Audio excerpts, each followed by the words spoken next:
Tiens, ça arrive. Bonjour à toutes et à tous et bienvenue donc à ce webinaire, notre 4e webinaire du cycle d'innovation pédagogique sur la réalisation des podcasts. Excusez-nous pour ces quelques minutes de retard. On a eu des petits soucis techniques de connexion, mais bon, maintenant tout va bien. Donc on a pu vous rejoindre. Voilà, donc encore 1000 pardons pour ces quelques minutes de retard. Voilà, donc aujourd'hui, nous allons donc suivre ce webinaire sur la réalisation de podcasts. Je pense qu'au niveau des petites indications techniques, vous les connaissez maintenant, hein. Donc en bas de votre écran, vous avez le picto affichage pour agrandir votre écran si vous le souhaitez. Sur votre droite, vous avez le picto questions, hein. Donc n'hésitez pas à nous poser vos questions tout au long de ce webinaire. Donc suite au webinaire, vous allez recevoir donc un mail avec le replay, hein, que donc vous pourrez regarder tout de suite après. Sinon, donc vous pouvez donc télécharger la présentation, hein, donc sur le petit nuage en haut à droite. Voilà, pour au niveau de l'ensemble des consignes, je pense qu'on est bon. Je vais pas m'appesantir sur la rapide présentation du C2RP, hein, puisque donc nous sommes un peu en retard, hein. Vous nous connaissez maintenant certainement, hein, donc le C2RP, le Carrefour Hauts-de-France. Nous sommes un groupement d'intérêt public, financé et présidé alternativement par l'État et la région, administré avec les partenaires sociaux et membres du CREFOP et du réseau des Carrefouref.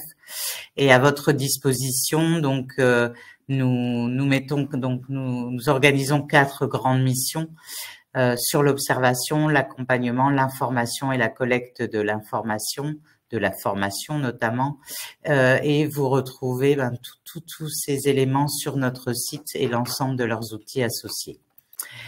Donc, comme je vous le disais donc en introduction, aujourd'hui nous sommes bien dans le cycle innovation, donc pour la 3e année consécutive, sachant qu'on a eu une première année sur tout ce qui était outils, voilà, une seconde année on était sur les pratiques.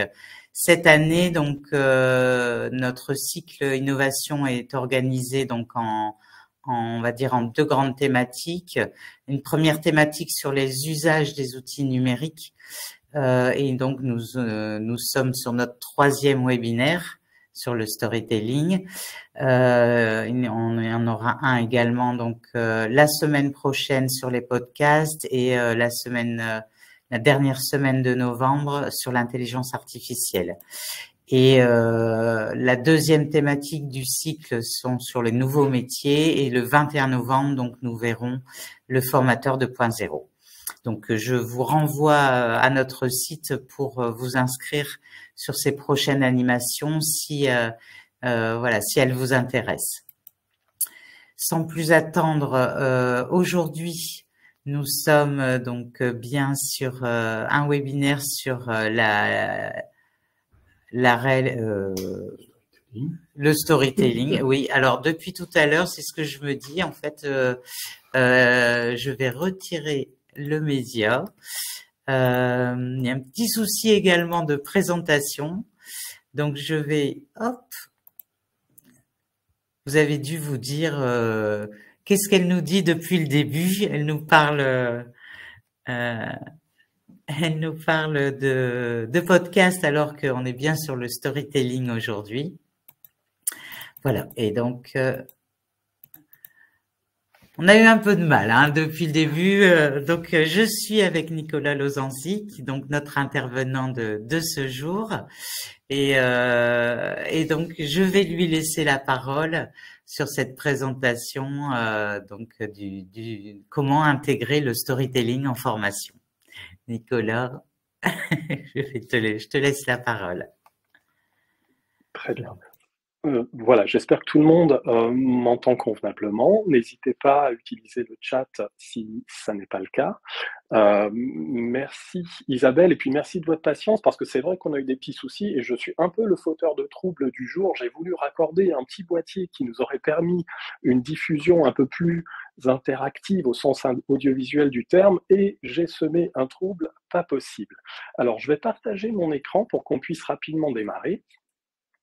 C'est grâce au petit boîtier qui est à côté de moi. Habituellement, je ne partage pas d'écran, mais là, je vais devoir retrouver d'anciennes.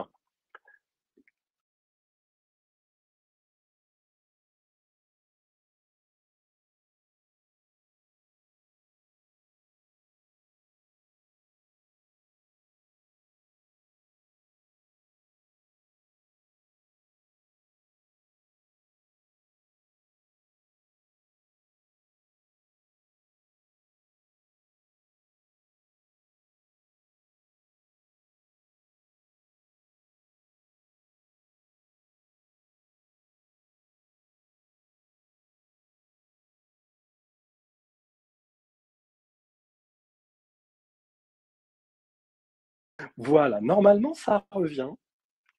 Ah, ça y est. Bon, et voilà, ce sont les surprises qui arrivent un peu en dernière minute. Pourtant, habituellement, on a toujours des plans B. Très bien, mais ça va bien se passer. On va pouvoir avancer. Alors, je vais repartager à nouveau une fenêtre. Alors, Sophie me dit bonjour, plus de son. Est-ce que... Ah, plus de son. Est-ce que vous devez...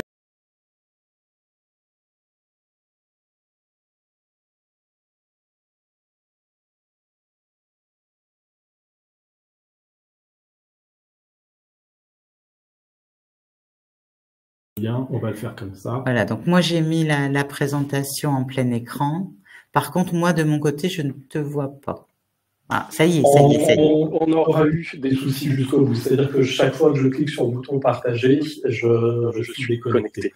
Et alors, vous allez assister à une présentation, un webinaire acrobatique, et Isabelle va très gentiment, faire passer les slides, à moins que je puisse le faire de mon côté. Je peux le faire, formidable. Donc, je vais pouvoir le faire et démarrer rapidement pour rattraper le petit temps que j'ai fait perdre. On va parler effectivement de storytelling. Dans un premier temps, et vraiment pour une toute petite introduction, c'est une terminologie un petit peu classique. Celles et ceux avec lesquels je peux avoir des interactions sur les réseaux. Alors, il faut peut-être juste couper le micro, Isabelle. Moi, j'ai coupé mon micro. Super. De mon côté. Alors, donc, normalement, Yann, merci pour la mention dans le chat, tout va bien. Et je parle peut-être un petit peu plus habituellement de narration. Alors, on va vite voir pourquoi. Vous m'en voudrez pas de zapper comme ça quelques petites généralités.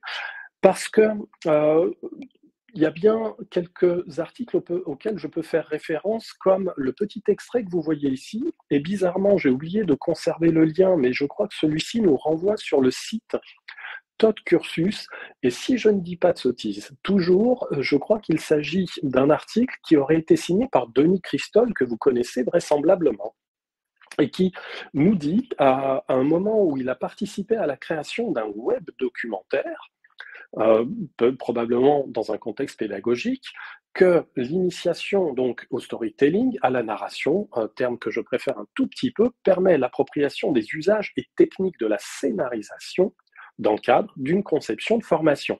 Donc on est bien en train d'essayer de faire se rejoindre des techniques qui ont cours dans certaines familles de l'audiovisuel, que l'on parle de cinéma, que l'on parle de séries, ou que l'on parle encore de littérature, de bande dessinée, de toute forme d'expression narrative, avec le contexte qui est celui qui normalement nous concerne essentiellement toutes et tous, la formation.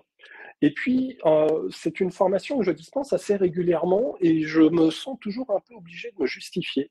quand j'essaie de faire valoir les qualités du storytelling, si vous me permettez de jongler entre narration, storytelling, même si j'ai des préférences, je jongle facilement. Je partage le lien que vous récupérerez puisque vous aurez accès au replay et vraisemblablement à la présentation, à cette thèse qui a été rédigée par une personne qui s'appelle Anne-Lise Marchand et dont je n'ai pas tout à fait le titre en tête, mais elle ne parle ni de storytelling ni de narration, même si les deux expressions doivent apparaître dans sa thèse. Elle nous parle de récit épisodique et de savoir expérientiel. Tout cela dans le cadre donc, de la réalisation de sa thèse au sein de l'école de l'air, où elle a pu observer des pratiques pédagogiques dans le courant de la formation des pilotes de chasse sur une thématique de formation qui était la prévention des risques.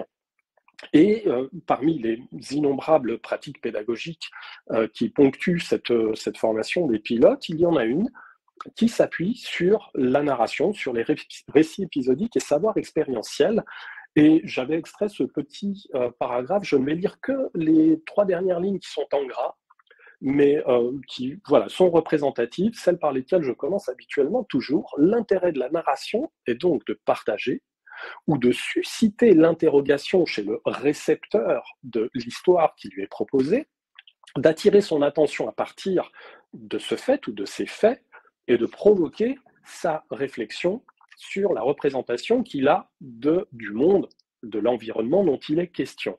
Donc on a recours à ces techniques narratives pour nous questionner sur un ensemble de choses qui nous caractérisent et qui nous qualifient. Et dans un contexte de formation, on arrive en général jamais complètement neutre face à un sujet. On en a des représentations réelles, des représentations qui sont parfois premières, et nous permet, entre autres, évidemment, de confronter ces représentations à l'aide d'une structure qui s'appuie sur le récit. Alors, je l'avais prévu, si je n'avais pas fait perdre du temps avec mes installations, que je ne devrais jamais sortir du bureau. Quand on sort du bureau, il n'y a plus rien qui marche, parce que, vous le voyez, aujourd'hui, on a la chance d'être ensemble à Lille, avec Isabelle, et alors qu'habituellement, je serais tranquillement dans mon bureau à Lyon, là où je fais en sorte de répéter 12 fois pour ne pas qu'il y ait des accidents.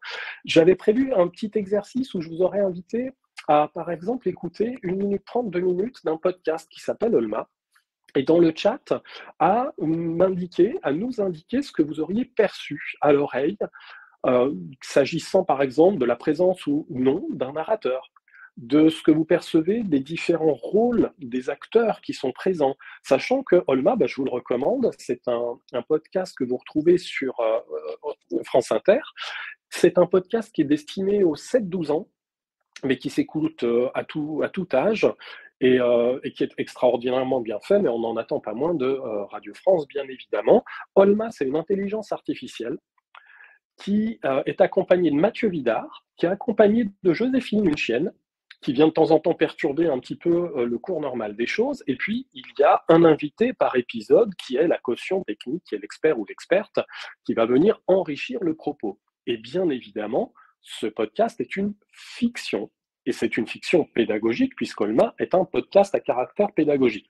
Si vous avez des enfants ou si vous n'en avez pas, écoutez-le pour commencer à entraîner un peu l'oreille justement au recours aux différentes techniques narratives que l'on peut trouver dans Olma. Sur France Inter, vous trouverez un autre podcast qui s'appelle Les Odyssées, également, que vous connaissez peut-être. C'est, je crois qu'elle s'appelle Anne-Laure Grand-Besançon, qui en est à l'origine.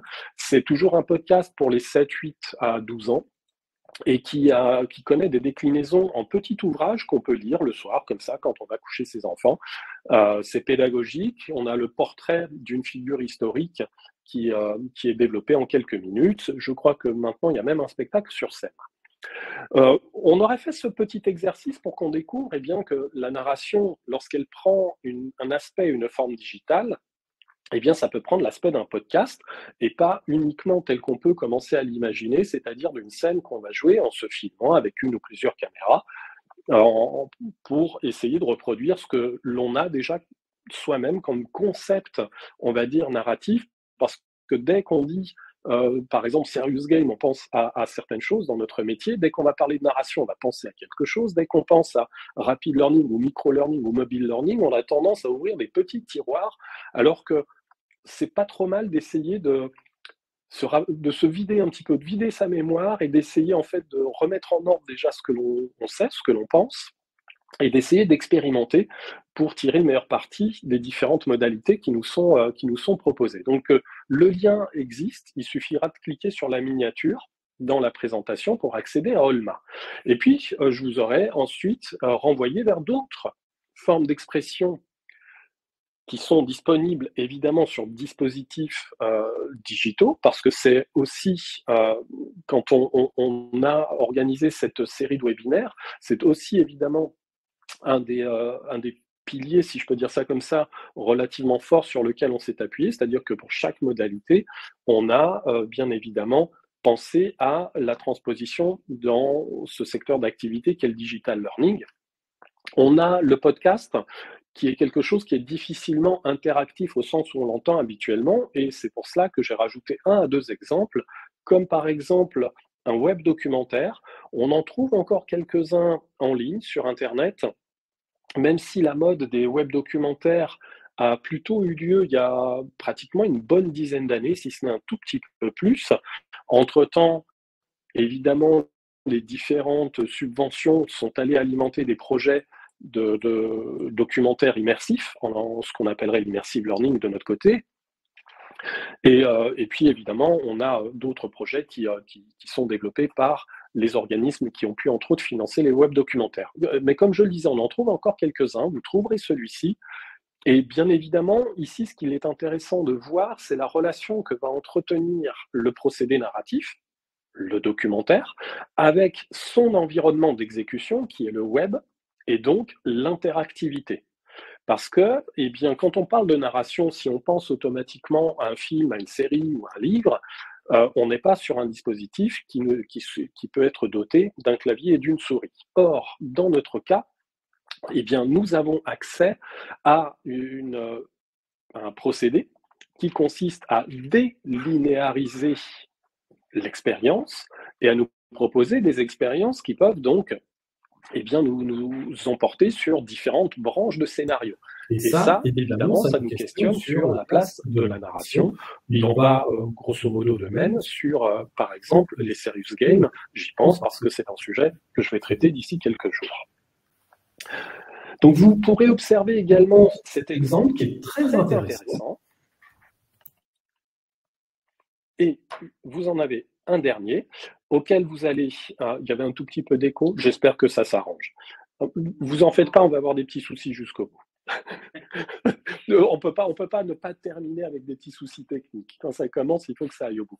Et puis vous regarderez également cet autre exemple, et on peut remercier nos confrères de Succubus Interactive qui nous donnent accès à des extraits principalement de Serious Game parce que c'est leur spécialité. Donc là aussi, vous aurez accès via la miniature à un extrait d'un Serious Game où là encore, vous pourrez observer le soin qui est apporté à l'écriture, par exemple, des dialogues, parce qu'on pêche un petit peu dans les métiers du digital learning. Quand on écrit des dialogues, on a tendance à aller vite au but, alors que, si je peux me permettre de le dire comme je vais le dire, tourner un peu autour du pot, ça peut avoir un intérêt réel pour amener petit à petit les différentes connaissances qu'on veut chercher à transmettre. Donc ici, en plus, vous avez donc un serious game avec des personnages qui sont en scène et qui vont tout simplement procéder par dialogue. Et nous, notre place de joueur dans ce serious game consiste par moment à répondre à la place d'un des personnages, ce qui nous amène sur une branche de scénario, sur une autre branche de scénario. C'est quelque chose de somme toute classique, de très simple, mais en règle générale d'efficace. Voilà, c'est des exemples que j'aurais aimé vous faire un peu observer. Et puis, comme je l'ai dit, j'ai consommé du temps au début de session, donc vous aurez l'occasion de les observer. Comment faire pour vous lancer ? C'est par commencer un peu, j'interviens souvent sur la thématique de la vidéo, du podcast, et puis évidemment par extension sur la narration. On commence par déjà élargir un petit peu le champ de ce que l'on pense être le contexte dans lequel on va inscrire, dans lequel on va ensuite immerger son contenu. On va parler de deux choses. On va distinguer déjà dans un premier temps l'histoire et l'intrigue, et ne pas tout venir réunir uniquement dans l'un ou dans l'autre, considérant que, grosso modo, c'est à peu près la même chose. Les deux peuvent se suivre. L'histoire, comme vous le voyez sur l'écran qui vous est ici proposé, c'est tout simplement le cours chronologique des choses. Dans un film, on va avoir, je vais prendre un exemple de quelques personnages que vous verrez ensuite, mais l'exemple d'un hobbit, qui est tranquillement chez lui, dans son village, qui reçoit une visite. C'est la visite donc de quelqu'un qui est un magicien. Enfin, je suis pas un spécialiste du film, donc que les spécialistes me pardonnent les approximations. Et ce magicien lui fait une révélation, ce qui voit ce même hobbit se lever, sortir de chez lui, quitter son village et quitter même un petit peu sa terre, si je peux dire ça comme ça, pour se lancer dans l'inconnu. Et évidemment, donc il va parcourir une succession, il va lui arriver tout un tas de choses en chemin, et ça, c'est l'histoire, c'est la suite, c'est la succession d'événements qui vont se produire tout au long des différents épisodes.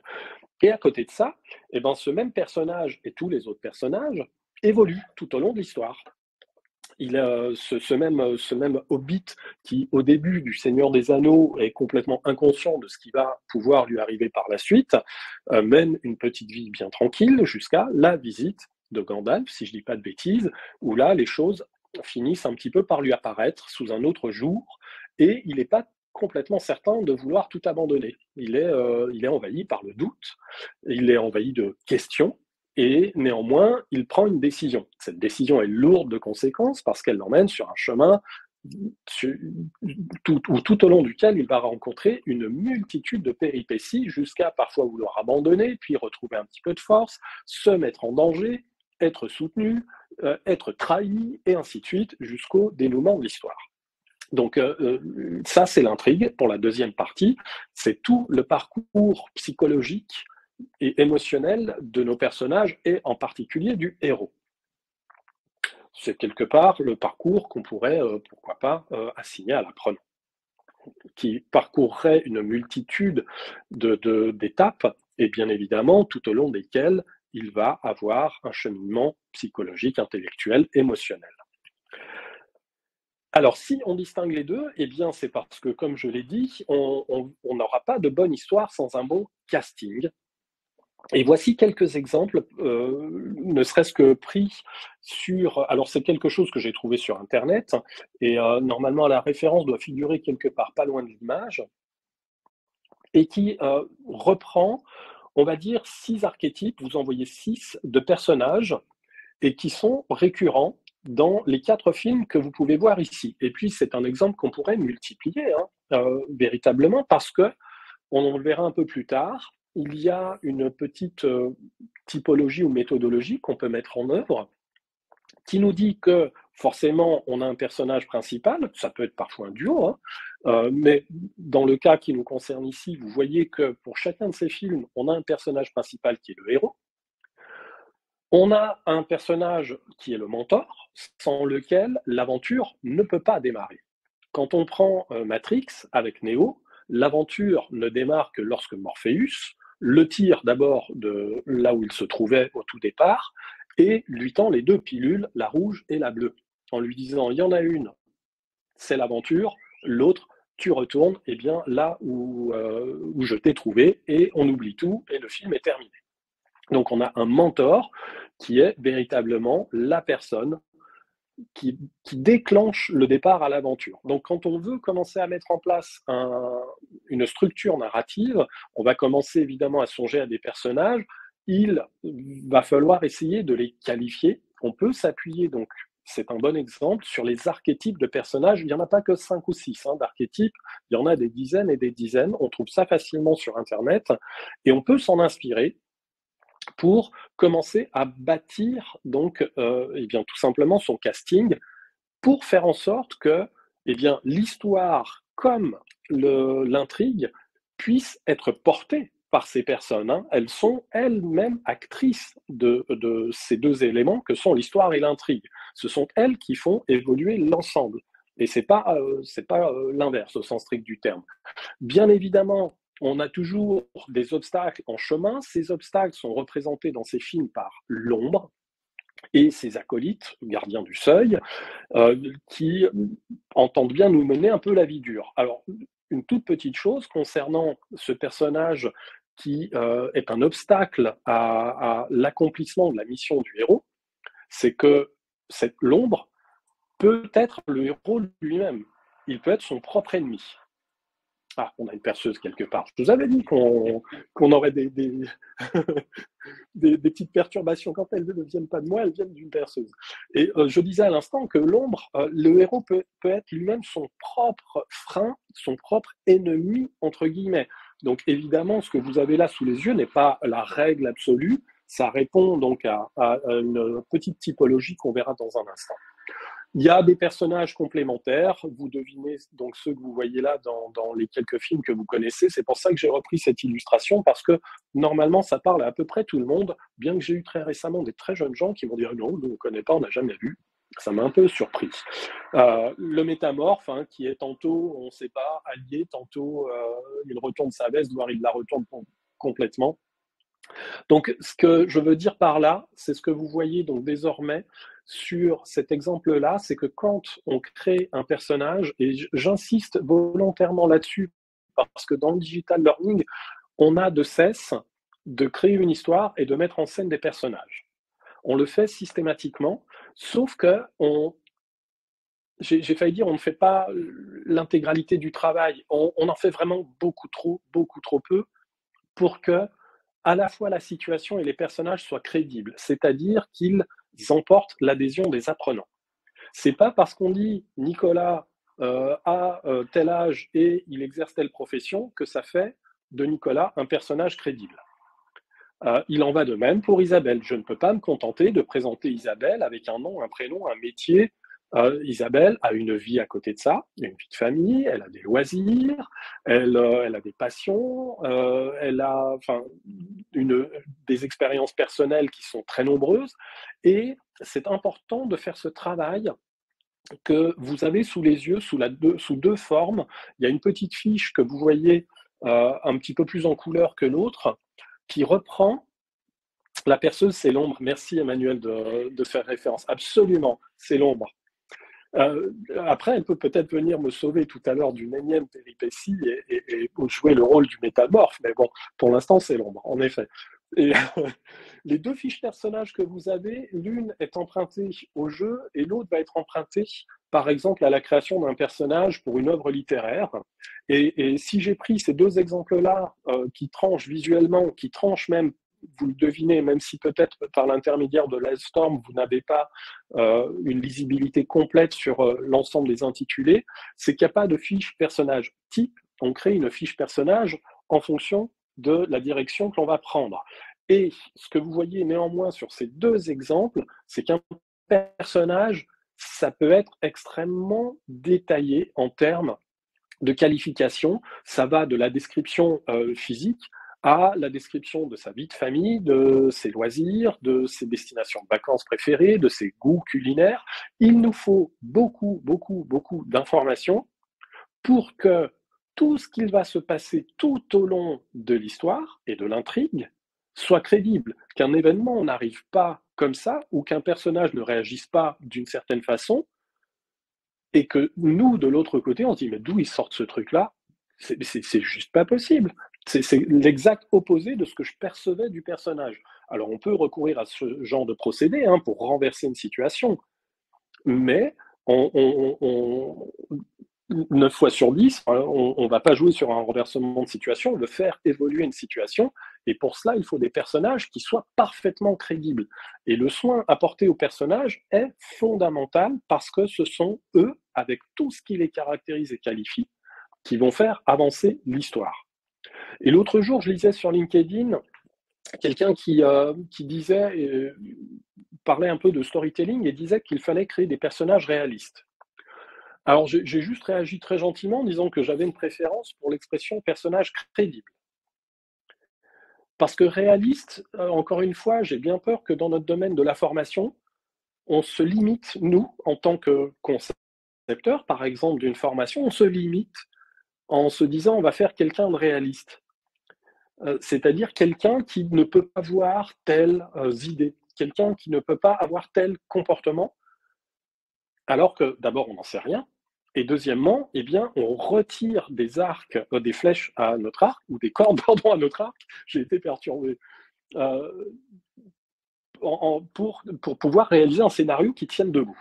Donc soignez vraiment particulièrement la création donc, de vos fiches personnages, pour pouvoir à chaque fois aller puiser dans quelque chose qui caractérise un personnage fait, et pour venir alimenter une situation et faire en sorte que celle-ci eh bien, ne vienne pas complètement déstabiliser un apprenant qui se demanderait d'où arrive ce qui est en train de se passer.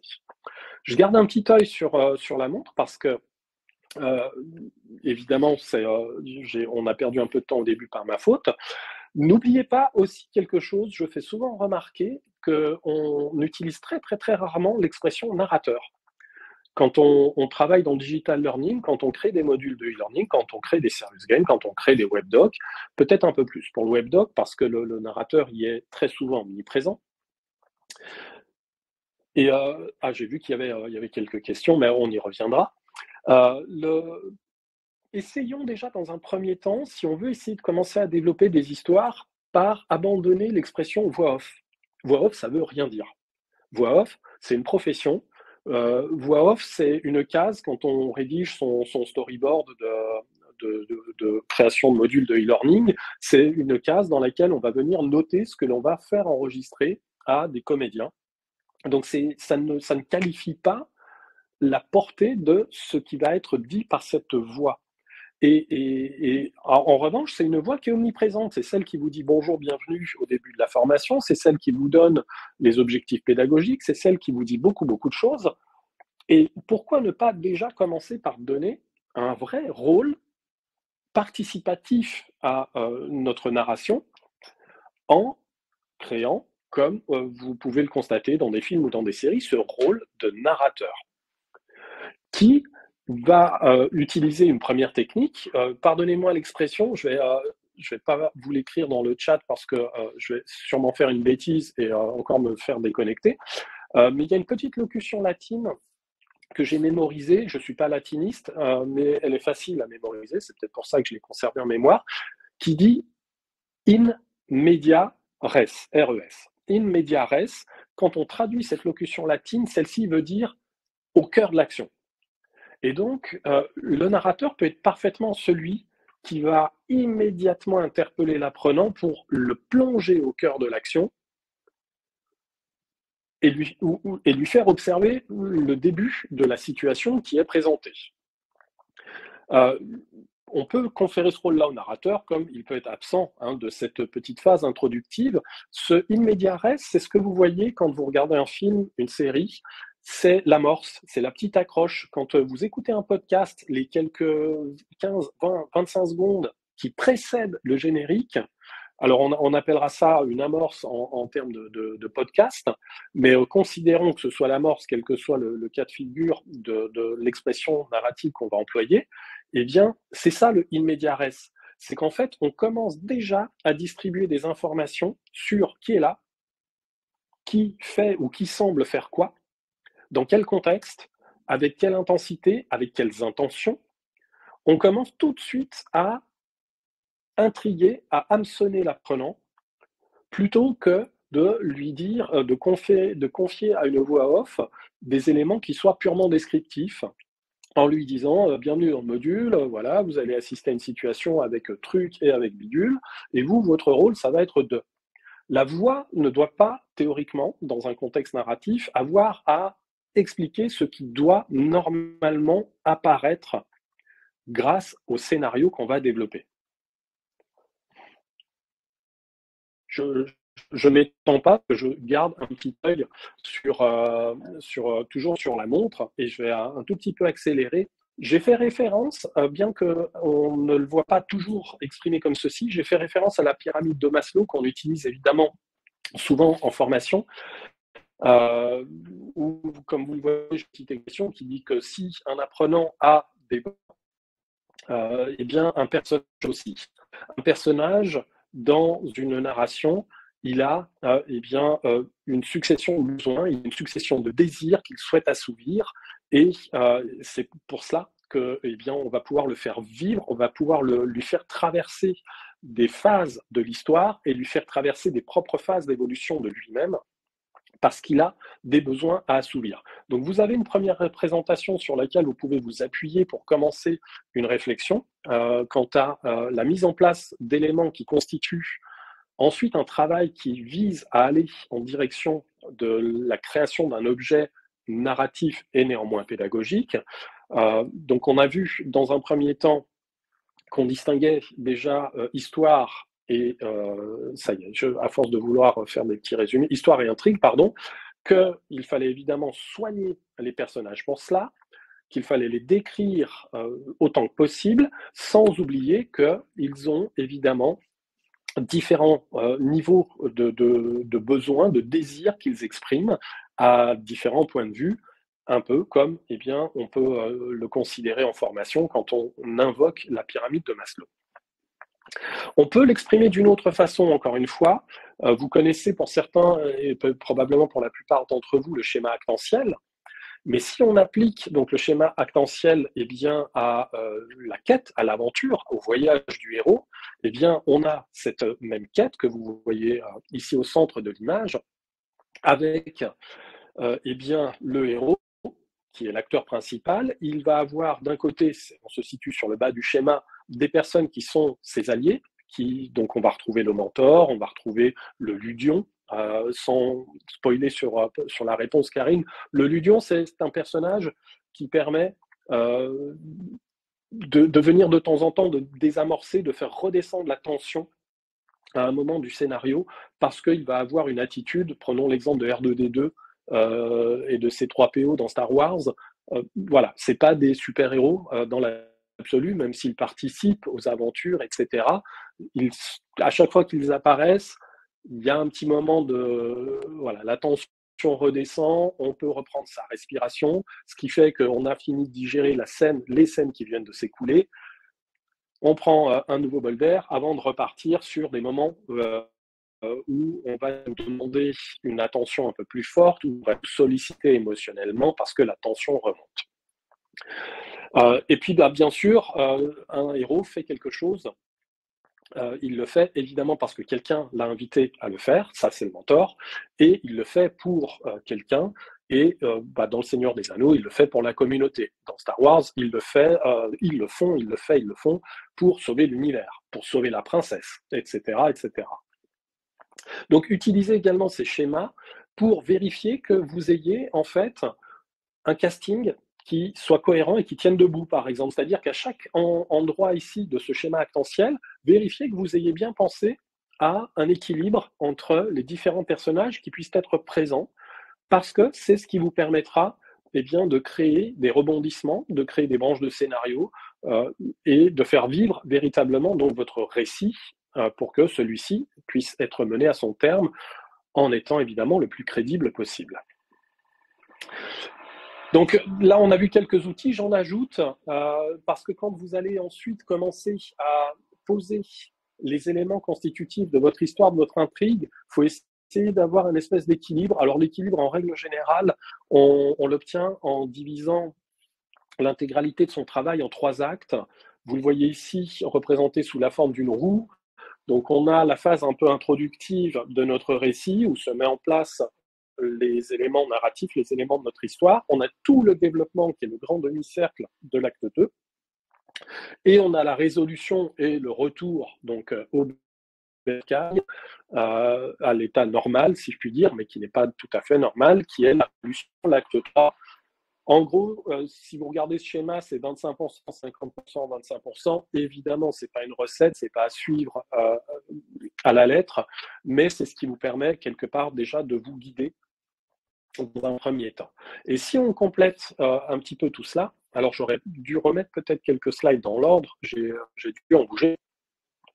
C'est ce qui va permettre bien ensuite de vérifier que l'on puisse, quand on a tout distribué dans 3, qu'on puisse en fait dérouler ça sur un schéma que vous allez voir sous cette forme-ci, ou, comme ça me permet de gagner une slide, sous cette autre forme, exactement le même. On appelle ce petit schéma l'arc narratif, ou alors quand il a une structure un peu plus pyramidale, il reprend son nom un peu d'origine, qui est la pyramide de Freytag. Freytag comme Freytag en allemand, comme je dis, si c'est jeudi, si je ne dis pas de bêtises. Les collèges sont lointaines. Notre arc narratif, on le retrouve divisé en 3 actes, c'est pour ça que j'ai remonté. Non, très bien, je suis établi. C'est ma connexion, tout ce qui commence à être capricieuse. On retrouve nos 3 actes, avec grosso modo la distribution 25-50-25, une situation initiale. Évoluer, c'est un événement qui arrive somme toute assez rapidement, c'est l'élément déclencheur, qui est perturbateur et qui est déclencheur. Donc c'est Gandalf qui est des villages des hobbits, et ensuite l'aventure démarre.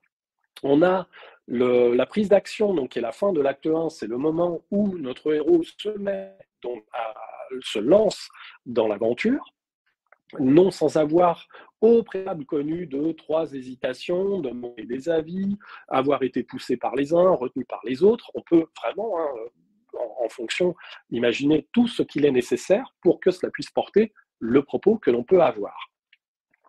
Et puis ensuite, on a tout le développement de l'action, où tout au long de son voyage initiatique, le héros va faire des rencontres, va rencontrer des situations à résoudre, donc on est clairement dans le voyage de l'apprenant, et ça va être parfois facile, parfois difficile, parfois on fera intervenir des personnages qui lui sont hostiles, c'est le collègue de travail qui n'arrête pas de me dénigrer, c'est celui qui ne remet jamais en fait les outils à sa place. Et comme je peux avoir le collègue qui lui est mon collègue et on se suit depuis 15 ans, on se connaît par cœur, on n'a pas besoin de se parler pour qu'on se comprenne immédiatement. Donc nos personnages, avec la richesse qui les caractérise, vont permettre à chaque fois de faire en sorte que l'obstacle, la difficulté soit personnifiée par des personnages, que ce soit crédible, ça ne tombe pas du ciel un problème, et qu'on puisse résoudre ça seul ou à plusieurs, ou même seul. On aura toujours un souvenir, on aura toujours quelque chose qui, parce qu'on a suffisamment travaillé le personnage en question, fait qu'il pourra convoquer quelque chose de crédible qui lui permette de résoudre la situation complexe qui lui est présentée. Parce qu'il a entendu parler d'un collègue qui lui avait raconté un jour une histoire, ça c'est précisément ce qui se passe avec les pilotes de chasse, ils se racontent des histoires réelles ou imaginaires de mission, et donc un souvenir peut à un moment ressurgir parce qu'on a une situation qui lui ressemble quasiment trait pour trait.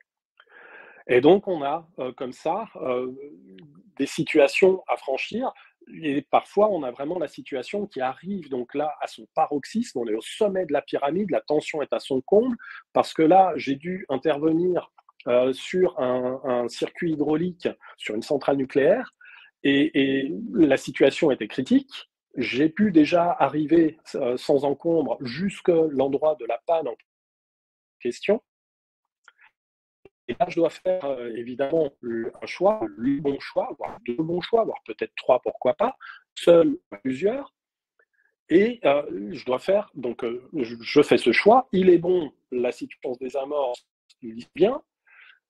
Le choix n'est pas bon, la situation s'envenime jusqu'à ne plus pouvoir être résolue. Enfin, c'est une mauvaise fin, enfin une fin malheureuse, mais en règle générale, c'est comme ça qu'on peut voir plusieurs arcs se succéder les uns après les autres, parce que, eh bien, on arrive à un point extrêmement critique qui ne pas être résolu immédiatement. On a pensé faire le bon choix.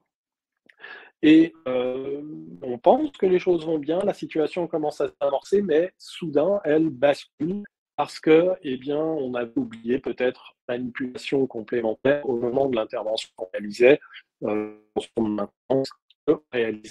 et là où on a fini par interrompre, que sais-je, une fuite, ça en déclenche une autre ailleurs, parce qu'on n'avait pas fermé une vanne, etc., etc. Enfin, pardon pour la caricature, mais c'est comme ça qu'on va avoir des arcs successifs qui font que l'histoire va rebondir.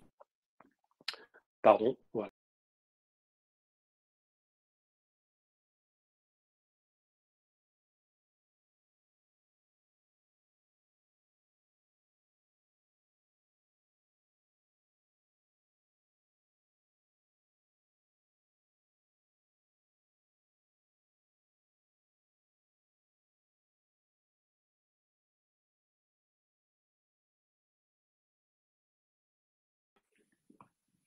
Voilà, il fallait que ça arrive ça aussi, donc la déconnexion, c'est résolu. Un de plus. Aujourd'hui, c'est mon anniversaire aujourd'hui. Hein. Voilà pourquoi tout arrive. Vous voyez, hein, enfin, c'est mon storytelling du jour. Et donc voilà, je vais continuer parce que si on décline, je ne veux pas aussi laisser entendre que ces quelques éléments schématiques que je vous propose sont des recettes exclusives. Ce sont des choses qu'on a réussi à mettre en place à un certain moment. Et puis, on a d'autres personnes qui ont pu travailler. La personne qui est à l'origine du dessin animé de Rick et Morty, lui, a créé son propre objet, sa propre trame narrative que vous observez ici, qu'on appelle l'horloge structurelle, qui se déroule en 8 étapes, et vous pourrez en prendre connaissance. Vous me pardonnerez d'accélérer un tout petit peu, parce que je vois donc le temps qui tourne, et qu'on se réserve 4-5 minutes pour les questions, mais vous pourrez en prendre connaissance, et lui fonctionne donc en ayant évidemment transformé une pyramide, par exemple, en un cercle, qui est constitutif de 8 étapes. Alors, on retrouve évidemment des ingrédients que j'ai déjà pu vous présenter, et si on va un tout petit peu plus loin encore, on va retrouver peut-être ce qui a permis à cette personne, dont j'ai plus le nom, que j'ai peut-être dans d'autres présentations, à l'origine donc du dessin animé Rick et Morty, lui, comme bien d'autres, comme ceux qui ont travaillé sur Star Wars, Le Seigneur des Anneaux, etc., se sont appuyés sur quelque chose que l'on appelle le monomythe de Joseph Campbell, qui est le monomythe du voyage du héros. Pour l'anecdote, je finis presque là-dessus, c'est quelqu'un qui prétend dans les années 50 avoir compilé des milliers d'ouvrages en partant des plus anciens de l'Iliade et de l'Odyssée pour arriver jusqu'à ceux de son époque, et en avoir extrait donc une forme de typologie que l'on appelle le monomythe, qui porte son propre nom, de Joseph Campbell, qui est le voyage du héros. Vous le voyez, on a 12 étapes, c'est très très proche de l'horloge structurelle que l'on a vue précédemment, et c'est une trame sur laquelle vous pouvez vous appuyer pour commencer là à positionner donc tout ce qui est constitutif de l'histoire et ce qui est constitutif de l'intrigue. Et vous l'avez ici sous les yeux, sous la forme du voyage intérieur et du voyage extérieur. Donc ça fait vraiment référence à ce que je vous disais au début, et c'est un bon entraînement que de commencer à le faire comme ceci, tout en soignant vraiment, vraiment avec beaucoup, beaucoup de soin la création des personnages. Et pour cela, vous pouvez même vous appuyer sur un petit jeu de cartes que vous aurez en référence, qui a été développé par une société italienne qui s'appelle Sephiroth, comme ça se prononce, et le jeu de cartes s'appelle Fabula.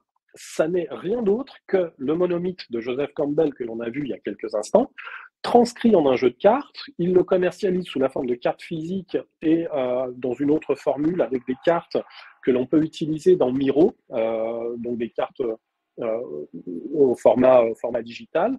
Et ça permet même de travailler donc, en salle ou à distance à plusieurs, pour pouvoir justement s'exercer à élaborer donc une structure narrative qui soit suffisamment riche pour qu'elle soit crédible et que l'on puisse l'appliquer sur un contenu pédagogique. On entend très souvent un certain nombre de choses par rapport au storytelling, que ça se déroule en 4-5 étapes. Il y a un truc initial, il y a un élément perturbateur, il y a une montée en tension, et puis il y a une résolution et point barre. Enfin, c'est un peu simplifié, c'est peut-être ça. C'est extrêmement simpliste parce que il ne faut pas oublier qu'en face, on a des apprenants et qui vont avoir besoin que tout ce qui se produit soit crédible. Et pour que ce soit crédible, encore une fois, je renvoie à la richesse des personnages, à la richesse aussi du développement de l'histoire et de l'intrigue, et ensuite on met ça sur les bons rails, et le monomythe du voyage du héros est une bonne trame pour commencer à s'exercer. Voilà, ça a été très rapide. Je vous demande pardon pour la hâte. Il nous a manqué 15-20 minutes à cause de mes caprices de formateur digital qui veut faire marcher des choses qui n'ont pas voulu marcher. Mais aujourd'hui, rien n'a voulu marcher. Tout à fait. Donc, moi j'ai mon micro de coupé, alors je sais pas. Voilà, en tout cas, pour nous, enfin de notre côté, c'était passionnant parce qu'on a appris, je pense, un certain nombre de choses et pour mieux justement appréhender ce qu'est le storytelling, comment voilà, on peut le mettre en place et les essentiels à ne pas oublier. Peut-être pour nous rattraper, mais c'est quelque chose qui était prévu. En fait, donc nous vous proposons de participer à un atelier avec Nicolas d'une demi-journée, au cours de laquelle vous pourrez vraiment très pratiquement intégrer le storytelling et donc de toutes ces techniques narratives dans des outils pédagogiques. Donc en fait, vous simulez l'objectif de cet atelier, c'est vraiment de simuler en une demi-journée un cycle complet de production. Donc pour aboutir à la création d'une sorte de prototype, voilà.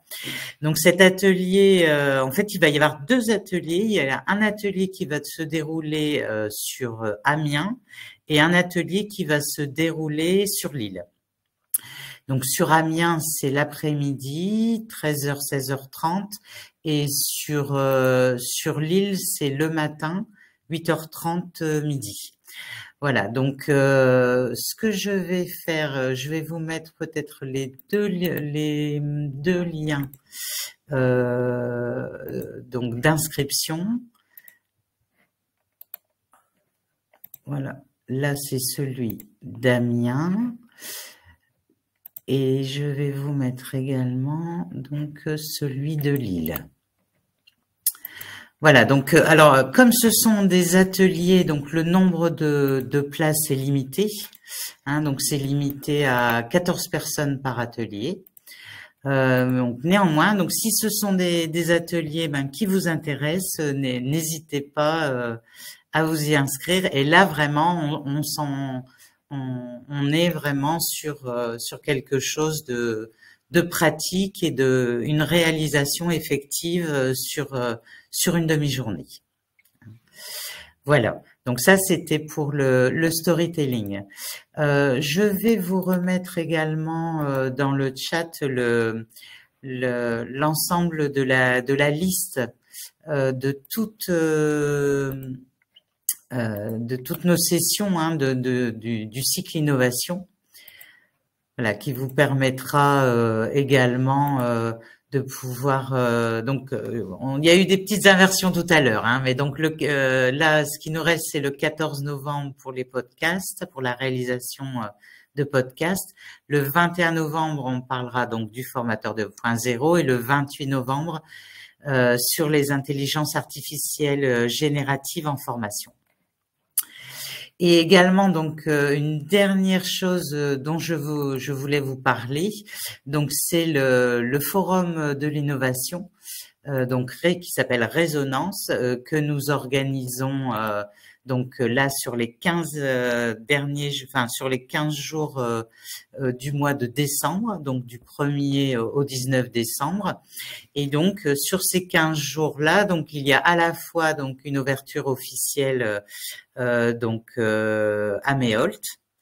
Sur les 15 jours, une programmation très variée d'une quarantaine d'événements qui vont se dérouler donc dans les Hauts-de-France, que ce soit en présentiel ou en distanciel, et également donc une journée de clôture le 19 décembre à la Cité des Échanges de Marc-en-Barœul, où là il y aura vraiment un temps d'intervention, un temps d'atelier également et d'exposition. Donc pour que vous ayez également toute l'information de tous les événements auxquels vous pouvez participer, dans le chat je vous mets également le lien. Hop, Et voilà. Donc, normalement, donc vous avez également le lien. Je vois une question, est-ce que on peut avoir accès au replay précédent? Alors oui, donc là pareil, donc on profite des 15 jours de résonance et on va mettre en ligne un replay par jour donc du cycle innovation. Donc vous pourrez après les retrouver sur l'ensemble du cycle, mais à partir donc du 1er décembre. Et de la même manière, avec Nicolas, on a eu le plaisir de réaliser une série de 8 mini-podcasts sur des experts de l'innovation qui viennent chacun vous présenter un thème et vous pourrez également écouter l'ensemble de ces podcasts donc sur notre site. Voilà, donc on a dépassé un peu le temps, hein, mais vous nous en excuserez. Merci Nicolas. Merci de cette présentation. Et je pense que ça a mis tout le monde en appétit sur le storytelling. Et voilà. Et donc, je vous remercie toutes et tous de votre participation. Et donc, je vous dis à bientôt, peut-être mardi prochain, pour notre prochain webinaire. Merci à vous et donc à bientôt. Merci Nicolas encore. Au revoir.